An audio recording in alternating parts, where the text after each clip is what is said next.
the penetration into the basement. Now once Chris busts through the wall and gets his rough opening in there, he's going to frame it out for the window. And we're going to be taking the sawzall here, the circular saw, and we're going to be modifying the framing on that wall so the drywallers can then put the last couple pieces of drywall around the new window. And we'll be doing that later on this morning. I want to cut in through there to make sure I'm on the right track. Then Yeah. I'll go inside. I'll just make a start cut, Okay. check it on the inside, then we'll go from there. Okay. No, but see that can't go anything. Looks like can't go out of here.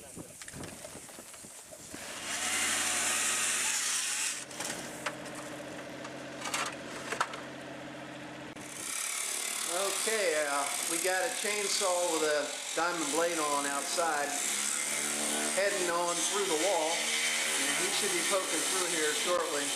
Okay, Chris just cut through with a test run here. You can see right here where his chainsaw actually came through the wall. You can see daylight through there. He's going to come in and check the position of this cut, make sure he's in the right place before he continues on.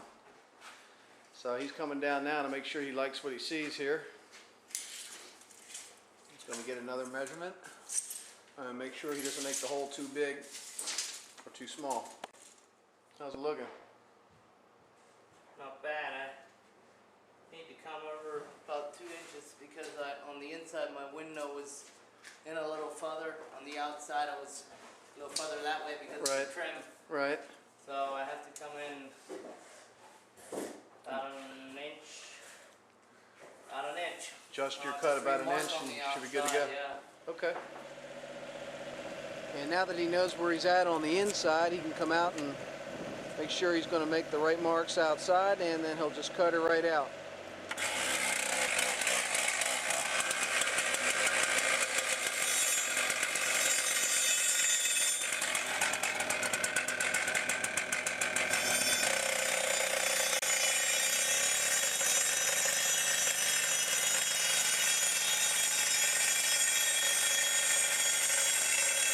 There we got our double slider.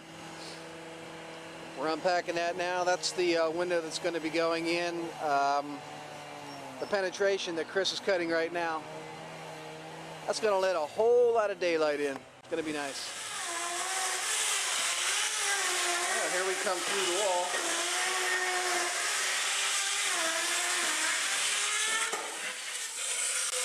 I'm not going to lie to you, this is just a dusty part of the job here. So, like I always say, you can't bake a cake without dirty in the pan. This is one of those times. One of the necessary evils of cutting through your walls, the dust factor. Okay, looks like we've got the wall completely knocked out here. And as you can see, we got a nice clean cut right down the side. You cut across the bottom and right back up the other side. So Chris did a nice job with his saws out here. And what he's going to do now is he's going to build a frame around that rough saw cut there out of 2x10. And he's down there on the trailer down there getting his saw ready to cut that lumber and frame it in so we can set the window.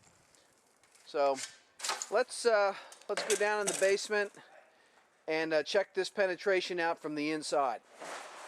Okay, here we are. There's our hole cut in the wall. Now what we're going to have to do is we're going to have to cut those 2x4s out of the way and frame the inside as well. We'll get rid of some sewage ejector stone that we dug out of the pit in the back room. And you can see we got a ton of daylight coming in through this giant hole we've cut in the wall. And it really does change the feel of the basement. It makes it feel like we're up on the first floor of the home and not down in the basement in a dungeon any longer. Plus it's going to give us great access, egress access in case of a fire. Now we have a way out of this basement if we can't get back up the stairs. If we can't get back up this set of stairs and up and out in case of a fire, because of a fire being maybe up there beyond that door, we now can just open up the double slider window and we have an escape hatch to the outside. Okay, Chris is about ready to start framing in this penetration here. He's cut some 2x10 treated lumber to length, and he's going to be nailing that all around this opening here on the outside there, covering his rough cut through the block. And once he gets all that framing in place the whole way around all four sides here of this hole that he cut, we'll be able to cut our inside 2x4s the same, and we'll be ready to set this window in here. And this job will be about 75% complete. As you can see, this 2x10 that he's putting in here is the same thickness as the wall. And he's going to put it up the side, and he's going to header across the top and come the whole way around with that 2x10. Okay, next we install the header, which Chris is cutting now.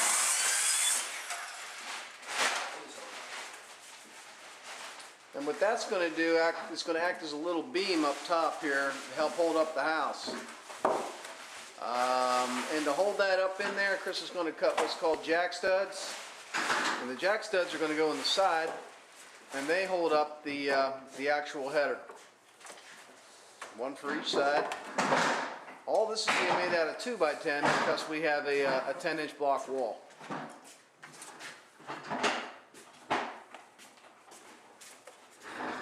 And now he's going to stick the header in place, and those jack studs will help hold that header in place and help support the house.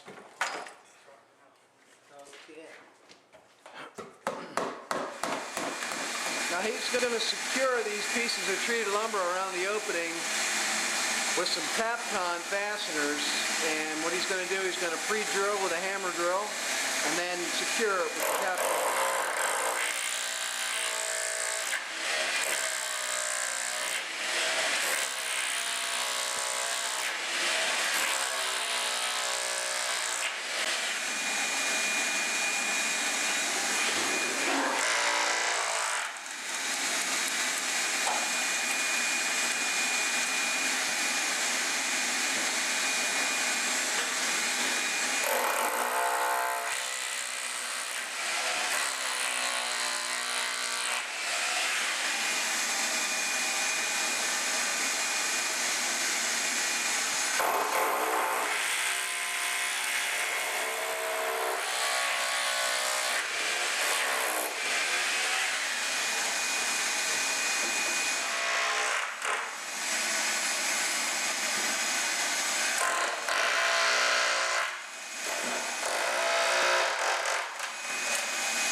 And those Tapcons then secure that treated lumber right to the masonry units, and they never move. Now whether you got masonry units or poured concrete, Chris will still fasten the lumber to the surface the exact same way.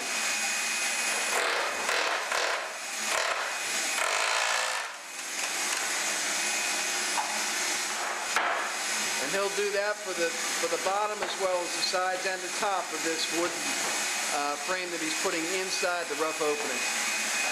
And when that's done, he'll be ready to set the window. Okay, Chris just set the window into the rough opening.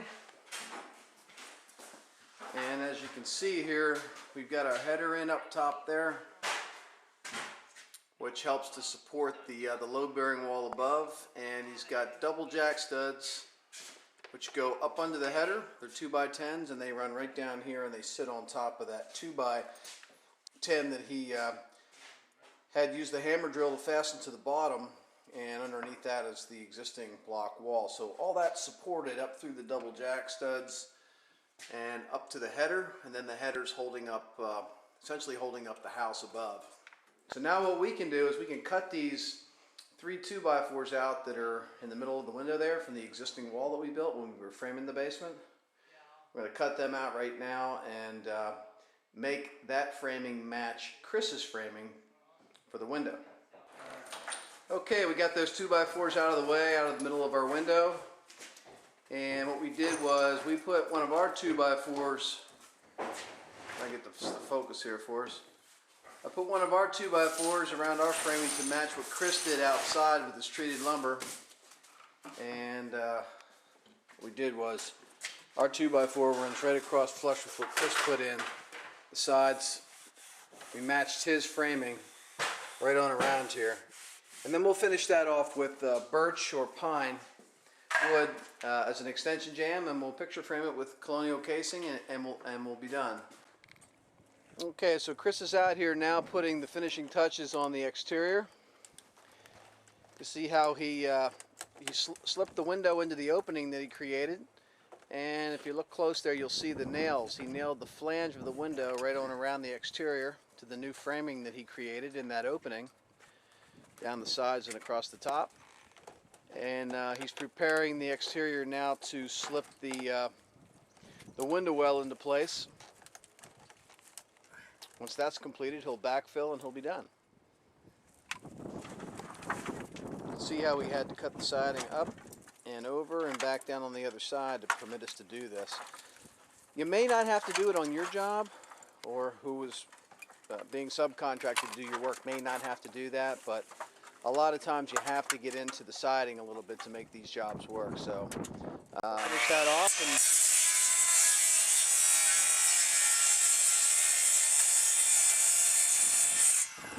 siding will blend right back into this. You'll never even know we did anything.